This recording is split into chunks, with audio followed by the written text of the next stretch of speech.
Pessoal, boa tarde. Vejam só. Nós conversamos ali, o nosso evento está marcado para iniciar exatamente às 3 horas.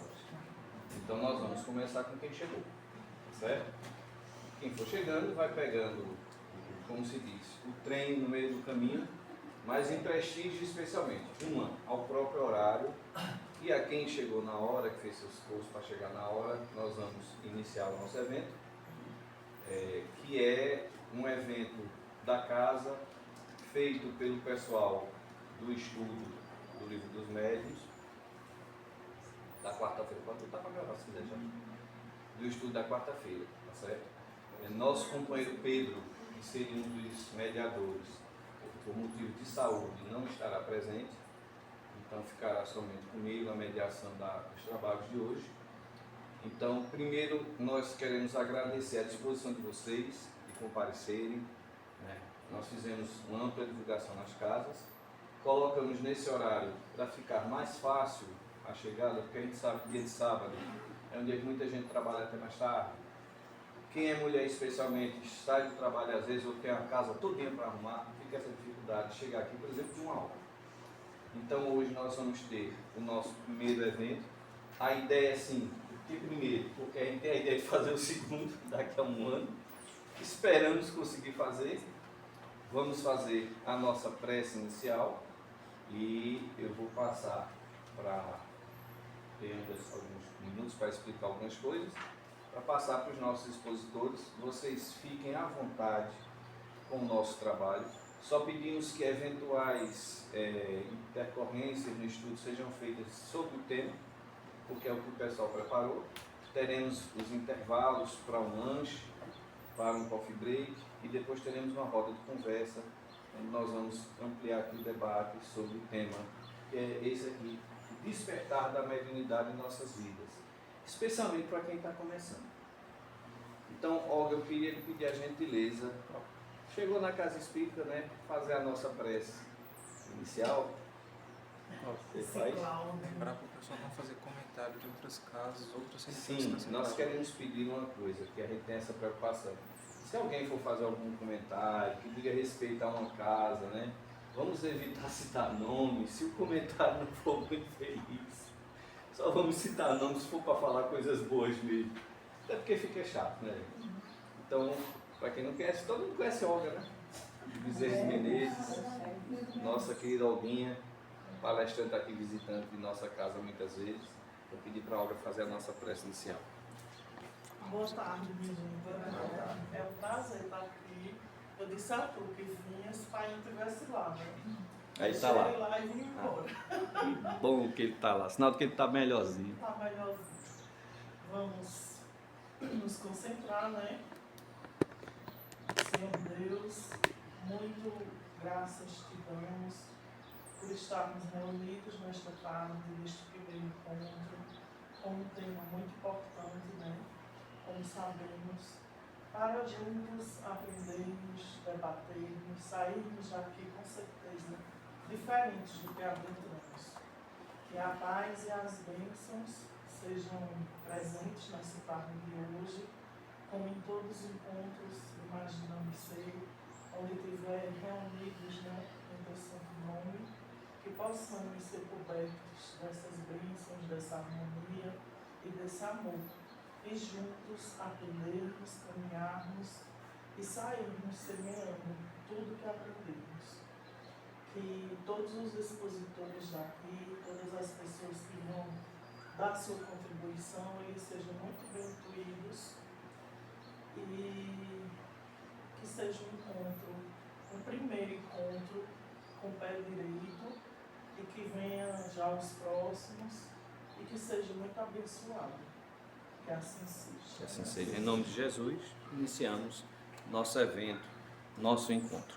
Então, ele está dividido. A gente é quem agradece. Você disse que agradecer porque a gente veio, a gente é quem agradece. Oh, você não sabe como a gente correu, trabalhou. Faz quantos meses que aí está? Uns 3 meses, né? 3 meses que a gente está estudando, correndo atrás, resolvendo, divulgando, fazendo de tudo o possível. Então, começa com ele, né? Eric vai começar, aí a gente vai ter a programação aqui, porque eu não memorizei, tá? Nós vamos ter o primeiro momento com o Eric, depois a gente vai ter às 16 horas um intervalo para um lanchezinho ali, coisa simples, não tem buchada, viu, gente? Não, coisa leve. Depois teremos a participação de Igor, um intervalo que vai ser um coffee break, né, um pouco mais longo. Aí o Wellington fará o módulo final, daremos mais um intervalo para começar a roda de conversas, tá certo? Então agora, nosso amigo Eric. Olá, gente, boa tarde. Boa tarde. Bom.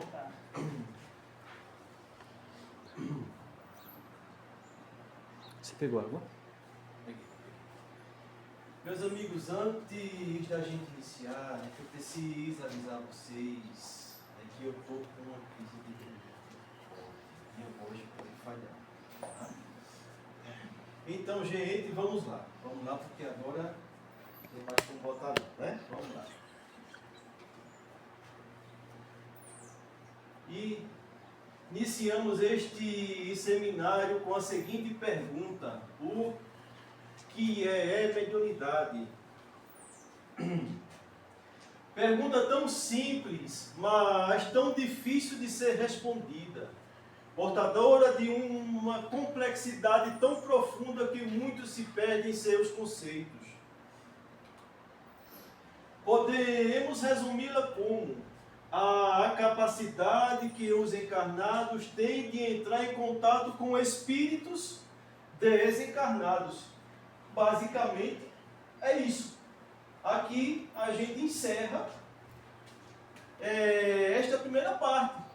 Porque aquela pergunta é simples e uma resposta simples. O que é mediunidade? Apenas é isso.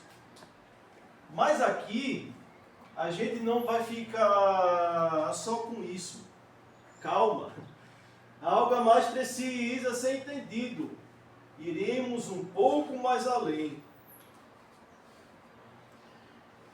Para bem conhecer uma coisa, é preciso tudo ver, tudo aprofundar, comparar todas as opiniões, ouvir os prós e os contras, escutar todas as objeções e finalmente só aceitar aquilo que a mais severa lógica pode admitir.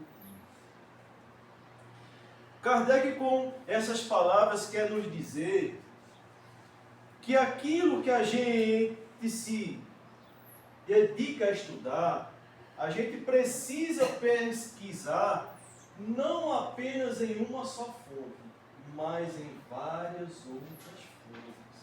Pesquisar e pesquisar, né? Comparar aquelas respostas para, a partir disso, a gente ter uma noção daquilo que a gente está buscando. Mesmo assim, ele fala, somente aceitar aquilo que a mais severa lógica pode admitir. Isso daí também está de acordo com o grau de entendimento de cada um. Cada um pensa de um jeito, cada um acha de um jeito. Então, a gente pesquisa, a gente vai na busca daquela resposta. E segundo o nosso grau de entendimento, a gente formula aquele conceito. Esse conceito pode estar certo de acordo com alguns parâmetros, mas também pode ser alguns conceitos enganosos. E como eu disse, isso está de acordo com o grau de entendimento de cada um. Por isso que a busca, por isso que o estudo, e isso é muito importante. A gente nunca pode parar de estudar, principalmente esse assunto chamado mediunidade.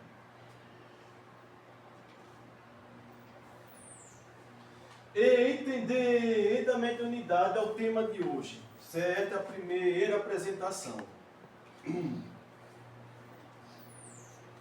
Kardec formula: todo aquele que sente num grau qualquer a influência dos espíritos é por esse fato médio. Essa faculdade é inerente ao homem. Não constitui, portanto, um privilégio exclusivo.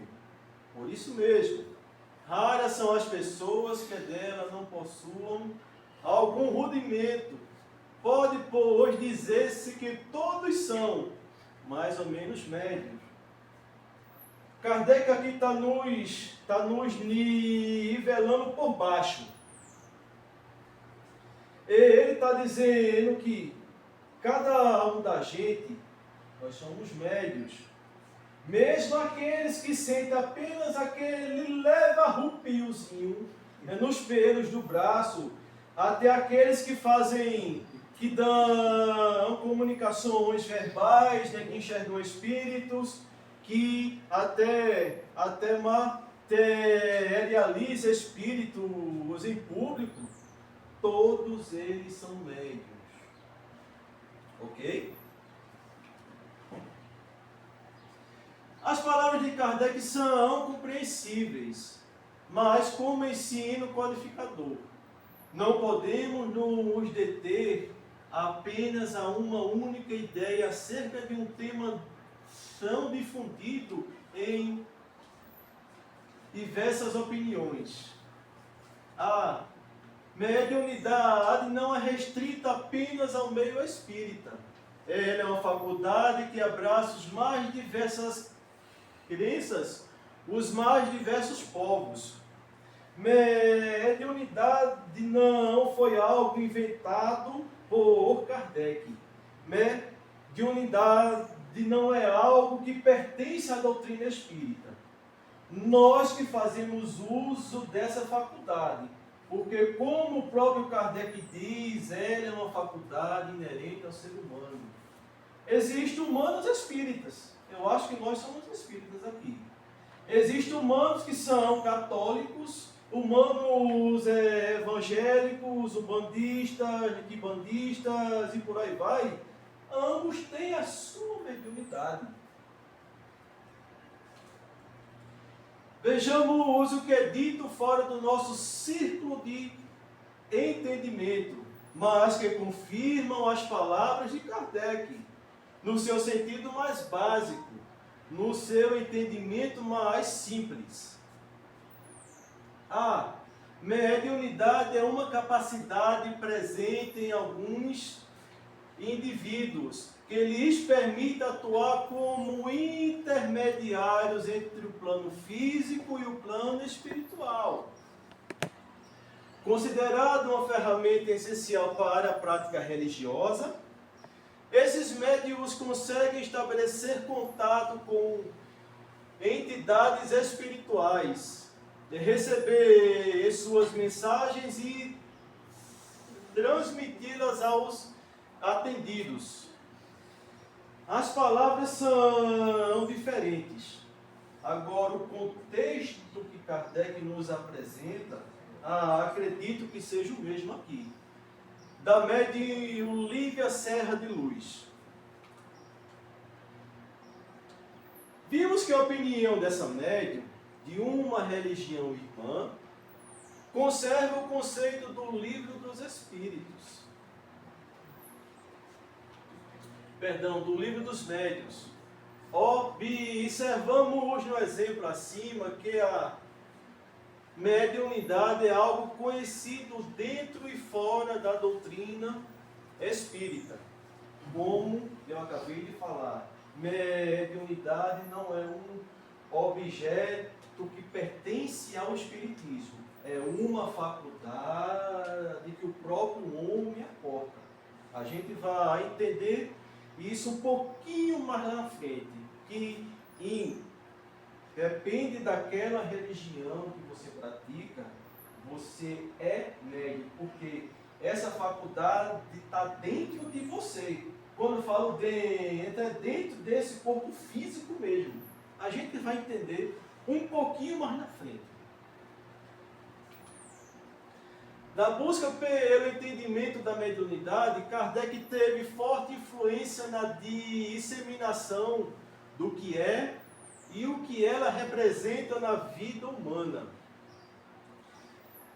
Eu sigo, eu pesquiso, eu busco entender sobre espiritualidade de dentro do contexto espírita, como fora do contexto espírita também.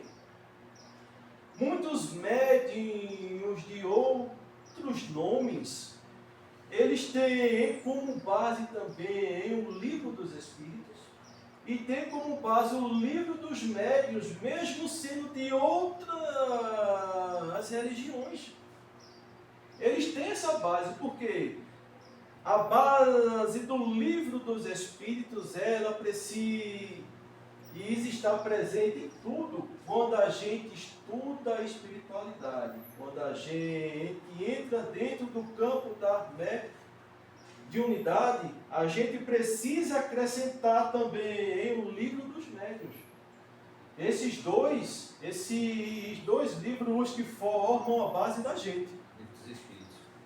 Isso, o livro dos Espíritos e o livro dos médiuns. É isso mesmo, é palestrando antes de primeira viagem, assim mesmo, sai engolindo tudo. Ele é expositor na quarta-feira. Mas não pararemos por aqui. Iremos um pouco mais fundo.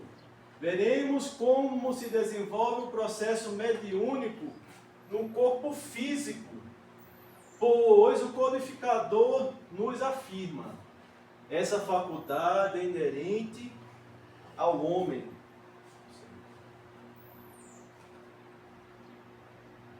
Aqui eu vos apresento um artigo intitulado O Cérebro e a Mediunidade, do professor Dr. Nubor Orlando Facturi, formado em medicina com especialização em neurologia e neurocirurgia.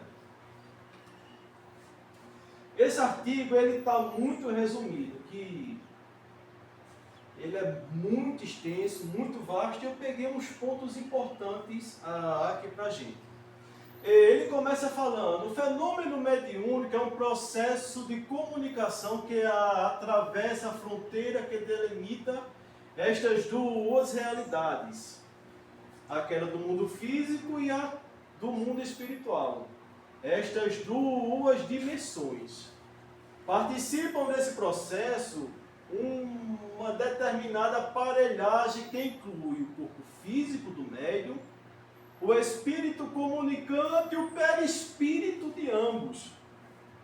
Perispírito, a gente entende, né, que é o corpo espiritual do espírito. A gente, quando diz: eita, eu vi um vulto passando, aquilo era um espírito. De fato, é um espírito, mas o que a gente vê, né, que é o corpo espiritual dele que está se manifestando para a gente. Eu gosto de ver medicina. Medicina. Eu gosto de ver. Eu confesso, para mim também está certo. Trompaneira. Mas vamos lá. O corpo espiritual ou perispírito processa a comunicação entre um plano e o outro. Mas o cérebro do médium, quem vai nos dar o texto final da linguagem usada nesta comunicação. Eu vou repetir. Kardec disse: é uma faculdade inerente ao homem. Até eu achar esse texto, ainda para mim tinha alguma coisa vaga. A gente vai começar entendendo um pouco sobre isso que Kardec disse. Essa faculdade é inerente ao homem. Então, vamos lá.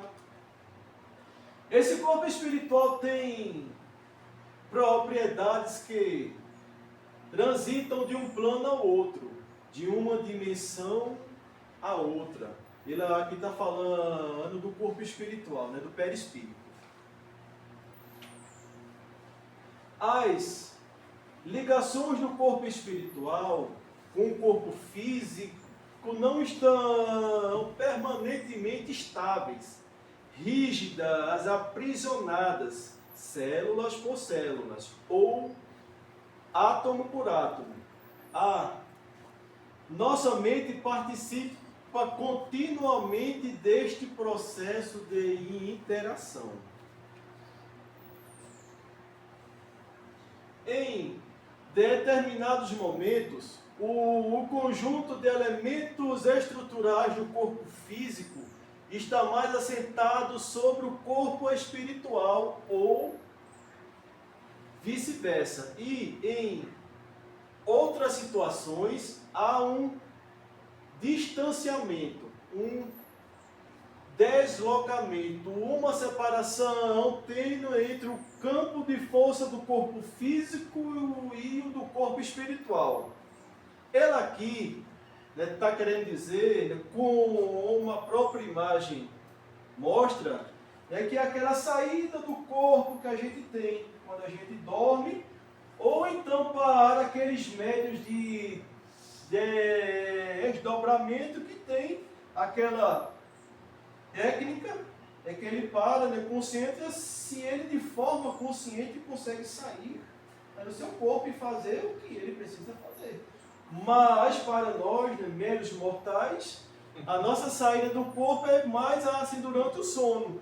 Ou então durante aquele cochilo que a gente sonha, aquilo real, que a gente vê a forma, o jeito, o cheiro, o gosto, e assim no piscar de olho a gente acorda. Houve até vozes às vezes, né? Houve até vozes. E que isso eu estou falando de mim. Até então eu me achava que eu tinha algum problema. Mas depois que eu comecei estudando, foi que eu vim entendendo. Eu posso dizer. Mas é sério mesmo.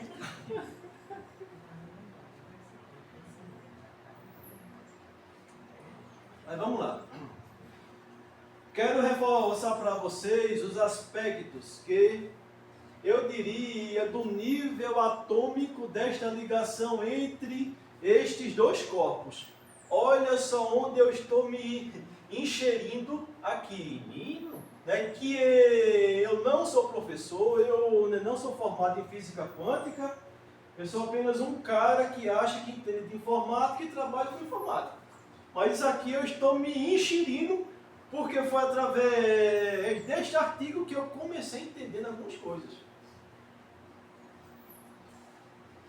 Ora, este contato é mais forte, ora mais fraco, preso apenas por um feixe brilhante, também chamado de cordão de prata. Cordão de prata é aquele fio que alguns médiuns veem, quando a pessoa está encarnada, que ela sai do corpo, existe aquele ligamento que liga o espírito ao corpo. Aquele ligamento, quando é rompido, é porque houve um desencarne.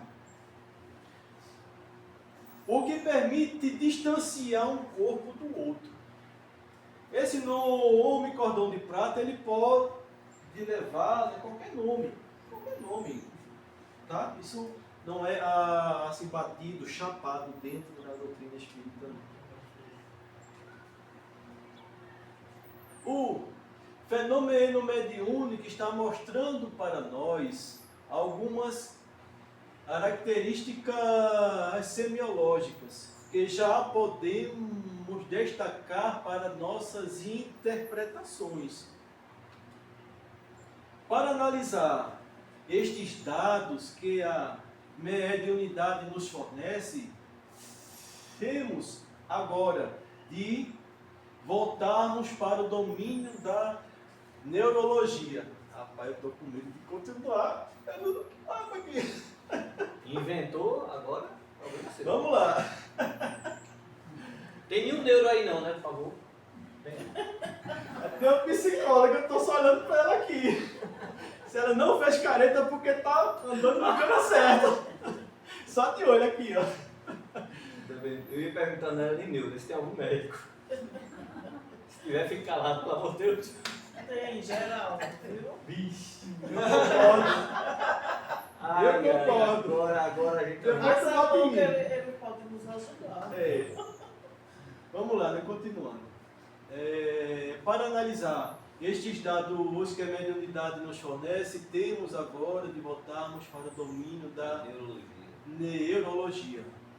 qual programa que está inserido nos 16 bilhões de neurônios que organiza e estrutura a fisiologia do nosso cérebro. 16 milhões. Aqui ele fez uma lenda, né? É muita coisa, né? Né? Às vezes eu fico me perguntando como é que eles contam essas coisas assim, né? Mas deixa pra lá. Tem que haver um programa específico no cérebro, onde deve ser processada a comunicação mediúnica transmitida de uma dimensão para outra. Aqui é onde o bicho pega para mim. Porque se essa mediunidade é algo inerente ao homem, como diz Kardec, e o homem ele faz aqui referência ao corpo físico, pode ser homem, mulher, precisa ter alguma coisa, gente, que faz essa ligação, algum órgão, algum local, alguma coisa, porque não faz sentido. E que a gente vai passar a conhecer. Aqueles que têm esse programa, e aqui é apenas uma linguagem que o doutor está usando, uma linguagem figurativa, né? Para a gente ter uma relação mais palpável. Aqueles que têm esse programa são competentes para a comunicação. Serão chamados de médiuns. É questão de ter ou não ter o programa que permitirá o acesso entre uma dimensão e outra. Quando falamos de incorporação, fica aquela sensação de que incorporar é um corpo sobre o outro, um corpo dentro do outro. No caso, o corpo espiritual, né, daquela entidade, né, dentro do nosso corpo físico. O que não é verdade, gente. Espírito nenhum entra dentro de corpo nenhum. Nem nós encarnados estamos dentro deste corpo que a gente acha que somos nós. Pode até ocorrer uma aproximação entre o espírito que se acerca do médium, mas o processo de comunicação é de sintonia entre as duas mentes. Agora ficou bom. Falar de sintonia fala de ondas. Ondas têm comprimento específicos, maiores ou menores, em uma determinada faixa. Posso estar sintonizado com um determinado espírito, com outro, não. Há uma determinada faixa que capto mais, com mais facilidade na minha sintonia, com outra, não. Ele usou esse exemplo aqui da faixa de onda para nos explicar que tudo na vida, tudo no universo, e que eu arrisco a falar isso, porque eu não sou um doutor em nada, tudo tem a sua frequência. Se tem uma frequência, existe uma onda. Essa onda pode ser mais larga, como pode ser mais curta. Por exemplo, para a gente entender melhor, as rádios AM são rádios mais antigas. Elas têm um espectro de onda, que é isso aqui, ó, essas curvas aqui, delas são menores. As rádios AM, as rádios FMs são ondas maiores. Elas chegam mais distante.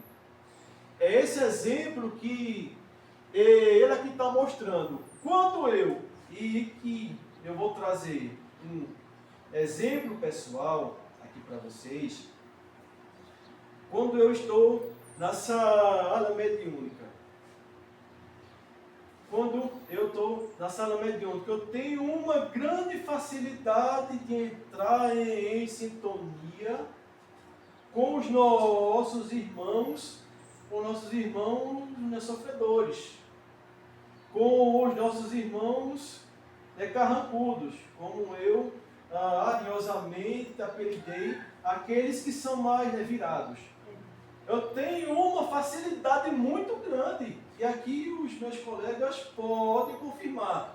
Agora, quando é para me sair, né, daquela faixa de AM, aquelas ondas curtas, para mim, né, para uma faixa de FM, para ondas mais largas, tentar, né, sintonizar, né, com meu mentor que está, né, do lado, dizendo, bicho, estou aqui, velho. É complicado.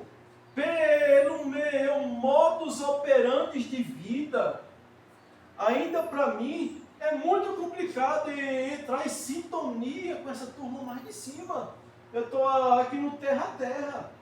Eu sou um ser humano ainda que precisa entender muitas coisas para poder, né, captar essas ondas mais altas. Mas a gente está lá, né, Claudinho? A gente está lá, firme e forte, né? Fazendo o que pode, e vamos embora. Mas é que, olha, não se sinta só não. Eu acho que 90% dos médicos a gente só entra com uma facilidade nos iguais a nós, Tamo junto. sofredores. E que bom, né? Porque podemos aprender com eles. Muito. E eles conosco. A gente aprende. Mas eu acho que é um bom Auxiliar e se aprendizado. auxiliar. E me permita fazer um adendo que eu não fiz no início, eu esqueci mesmo, é que os 3 expositores da noite são médiums da casa, não são só teóricos. Então eles estão falando da teoria, mas eles têm a experiência prática, viu, gente? Vamos lá, continua. No contexto neurológico, quando falamos de mente que realiza uma sintonia, de alguma maneira temos que consolidá-la no cérebro,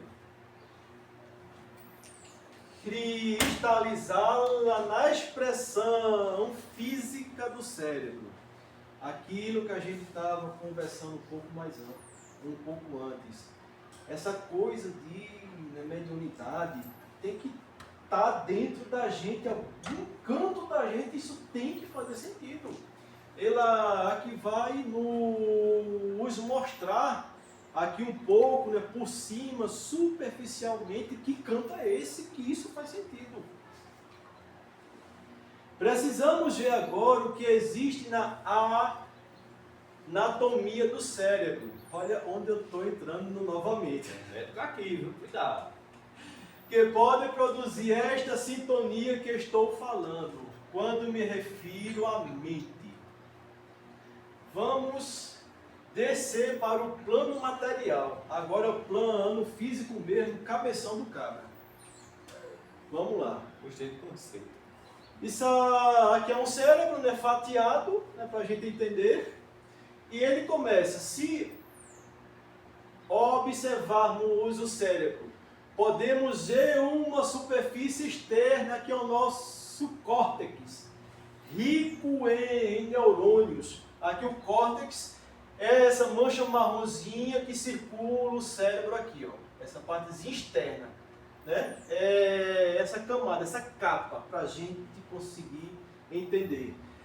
Essa parte externa, ele diz que é rico em neurônios. Então, a dúvida é essa parte que sempre se renova, é? Que ele fala? Foi? Que se renova sempre, não. Meu irmão, Tem uma depois parte que eles falam, eu te né? respondo essa pergunta. Tem um negócio aí que eles falam. Olha por aí. Existe também um conjunto de núcleos de situação mais profunda, os quais são chamados os núcleos da base, né, que é essa parte interna aqui. Agora eu quero que vocês prestem atenção, né, que ele explica que existe mais de um núcleo. No caso, a imagem mostra uma mancha inteira, certo? Amarelada. Agora, essa parte interna, pelo que eu pude pesquisar e pelo que eu pude entender, Existem várias áreas ali dentro e que cada área tem uma função específica na vida da gente. Ele aqui deu apenas uma pincelada por cima para a gente, feito eu, né, no mortal, conseguir, né, entender. Essa parte interna é preenchida por uma concentração muito grande de neurônios pequenos. Aquele fala pequeno é o tamanho mesmo, pelo que eu pude entender. É que é o tamanho mesmo, né, do neurônio.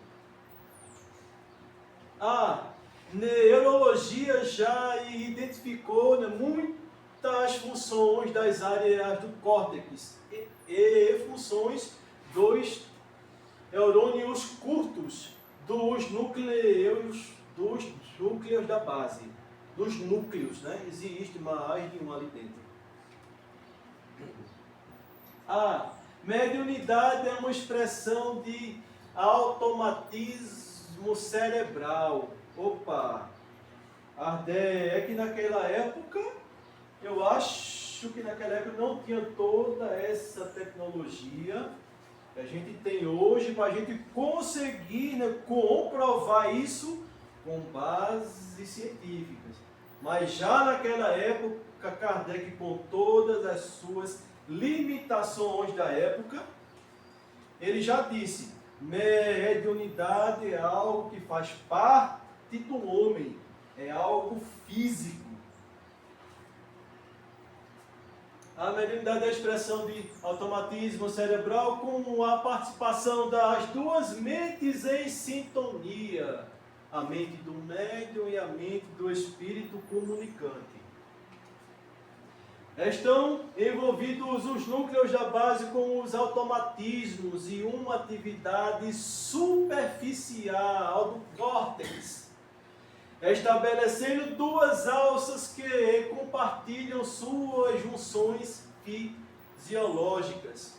Eu fiz uma pesquisa o que é essas alças, e assim, para a gente entender de uma forma bem resumida, é aquela ligação, né, que liga uma parte à outra, que faz a junção, assim, a gente entender.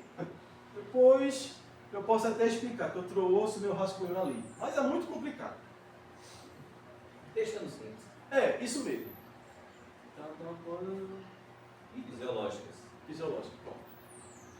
A cortical fica por conta do médium e a atividade profunda relacionada com os núcleos da base fica por conta do espírito comunicante. E ele aqui encerra aqui, ele aqui explica que nesse fechamento de link entre o espírito comunicante e nós humanos, a parte que nos cabe, né, que é a parte externa do cérebro, que ali dentro existe alguma coisa que fecha o link, né, com aquela entidade espiritual. Mais na frente a gente vai entender o que. A parte interna do nosso cérebro, ela fecha o link direto com o espírito comunicante, que também a gente passará a entender um pouquinho mais na frente. Isso aqui é apenas um resumo, algo superficial, para a gente começar a ter uma noção do que é ser médium. O interessante nisso, né, que no médio ambiente é que ele pode tapar o vídeo e vai continuar ouvindo. Porque não é pelo canal auditivo, né? Não é pelo canal auditivo. A gente vai saber lá na frente. Interessante isso aí, né? Não sei se tudo não. Vimos aqui um pouco do estudo do professor Lubu, um médico neurologista que, através da medicina, verifica como se comporta o nosso corpo diante do fenômeno mediúnico. Mas não podemos parar aqui, pois se o fenômeno mediúnico se passa no cérebro, então ficamos com a seguinte questão que ainda não foi respondida. What? Ainda não foi respondido o que é mediunidade, o que é isso, como que isso acontece.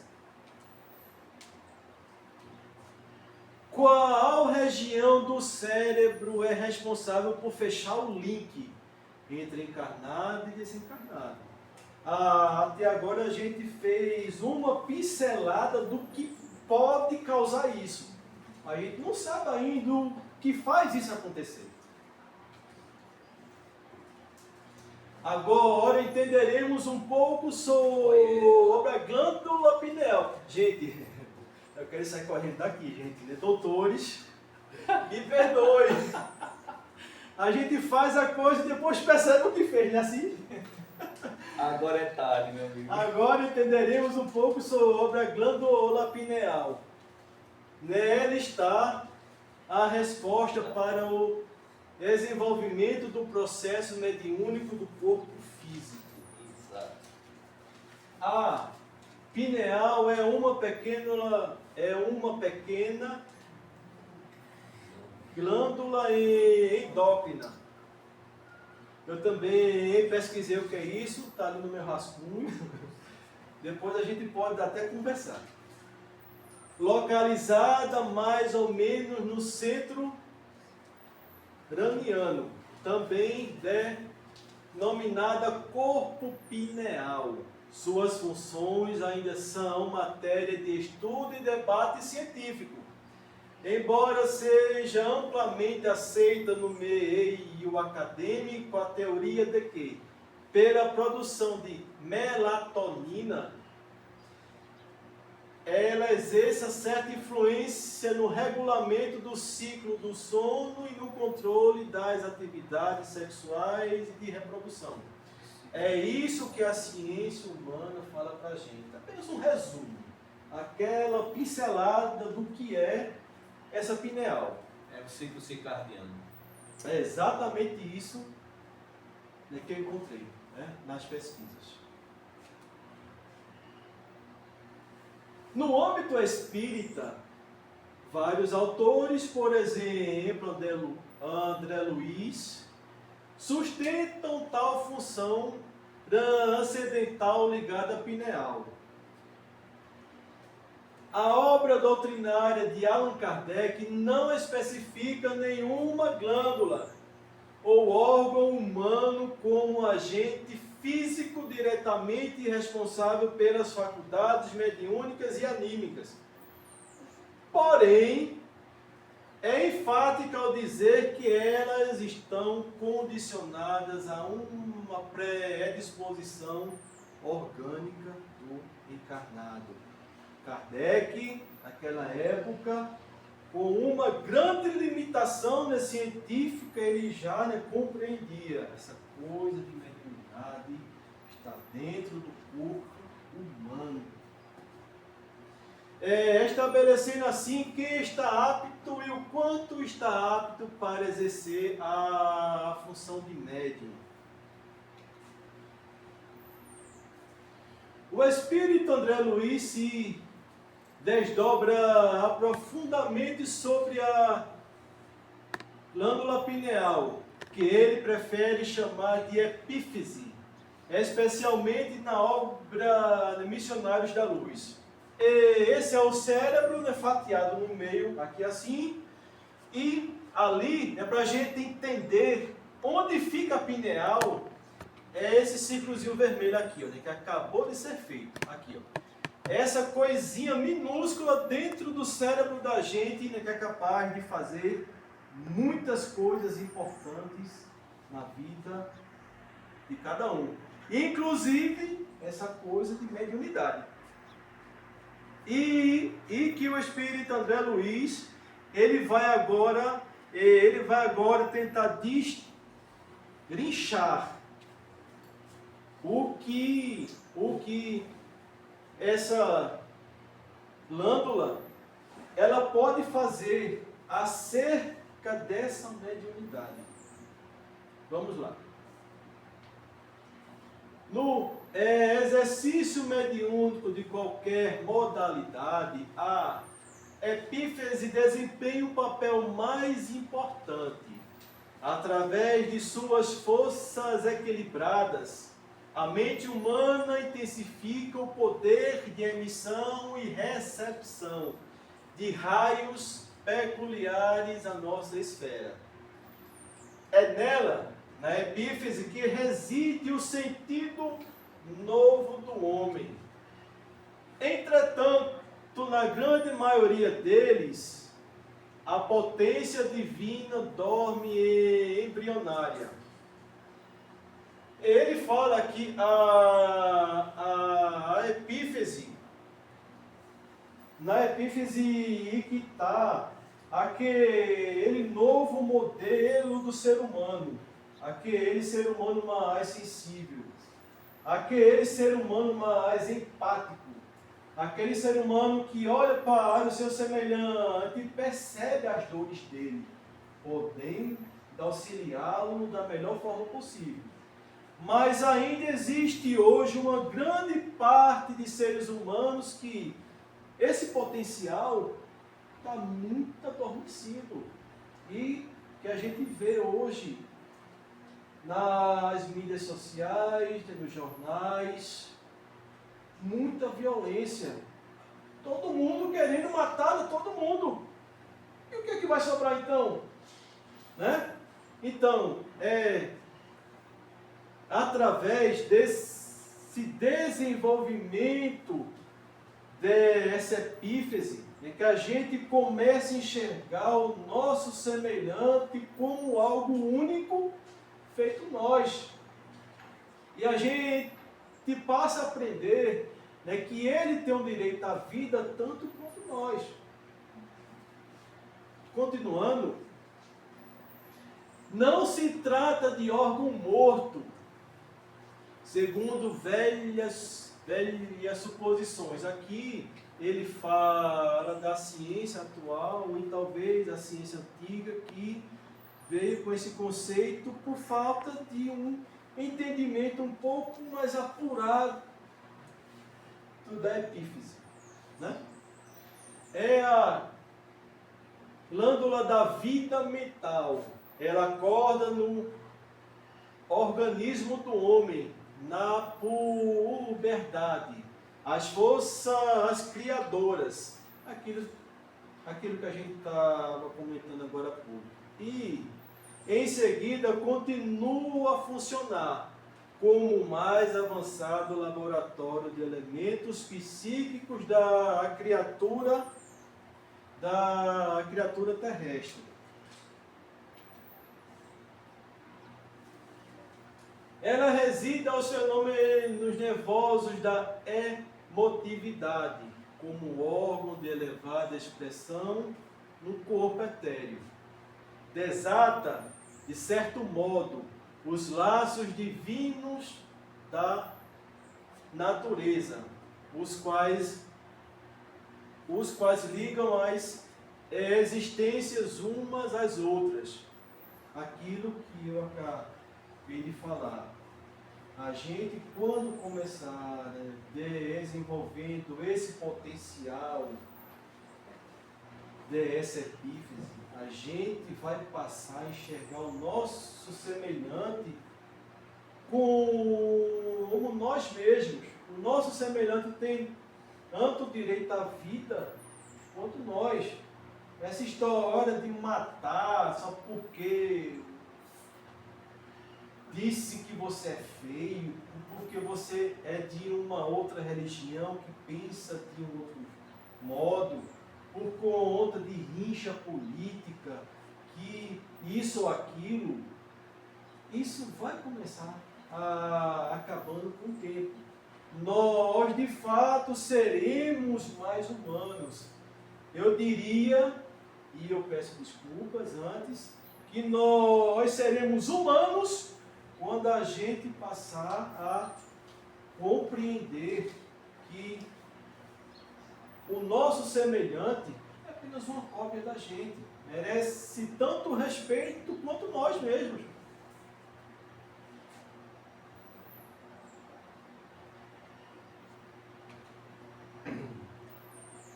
Ligadamente, por meio de princípios eletromagnéticos do campo vital, olha só, aqui eu peço um pouco de atenção a vocês. aqui é que a coisa vai começar fazendo sentido. Ligadamente, por meio de princípios eletromagnéticos do campo vital, comanda as forças subconscientes sob a determinação direta da vontade. As nossas escolhas é que dão aquele comando a ela. As redes nervosas constituem os fios telegráficos para ordens imediatas a todos os departamentos celulares. E sob sua direção efetuam-se os suprimentos de energias psíquicas a todos os armazéns autônomos dos órgãos. Manancial criador dos mais importantes, suas atribuições são extensas e fundamentais na qualidade de controladora do mundo emotivo. Sua posição na experiência sexual é básica e absoluta. Vê-se, portanto, a estreita relação entre a função fisiológica da pineal nas implicações do sistema nervoso e no controle das emoções, com a função essencial da mediunidade, qual seja a de contribuir com a requalificação comportamental dos homens, a começar especialmente pelos médiuns e sensitivos, que são os primeiros a se beneficiarem das contribuições da espiritualidade. E aqui, meus amigos, a gente chega ao fim dessa explicação que eu tentei passar, de acordo com as minhas capacidades, um pouco do que é mediunidade, como ela se desenvolve no nosso corpo físico. Muito obrigado, né? Peço a vocês que, se eu aqui falei alguma coisa errada nessa parte científica, vocês me corrijam, me chamem a atenção. Eu não lembro, eu acho que é no livro de Zeus Antigo, tem a biologia de Kardec. São 3 livros. Eu não lembro agora qual deles. Ele fala que, eu não estou lembrado de certeza, mas que Kardec teria tido noções de medicina. Eu não sei se ele chegou a cursar. Eu não estou lembrado realmente, mas ele, assim, pelos conhecimentos que ele apresentava, né? Com você de sair, ele aquela limitação que ele tinha, trazer uma repercussão dessa. Naquela época, ele já... Aí ele disse que acha que Kardec teve noções de medicina. E pode ter tido. Eu não estou lembrando agora um detalhe, né? Mesmo que ser ele já pegar naquele livro e folhear, né? Pessoal, a gente vai para o intervalo, fazer um lanchinho ali, tá certo? Já, né? Café, tem água. 10 Café, minutinhos, a gente a vai. gente voltar, tá certo? Eu Por quê? Mas, ó, Simone, olha o que a Inicinha está dizendo aqui comigo aí. Fale! Água do bebê em Ó, a água casa. ela bebe em casa, ela não quer água Mas não. tem café. Eu vou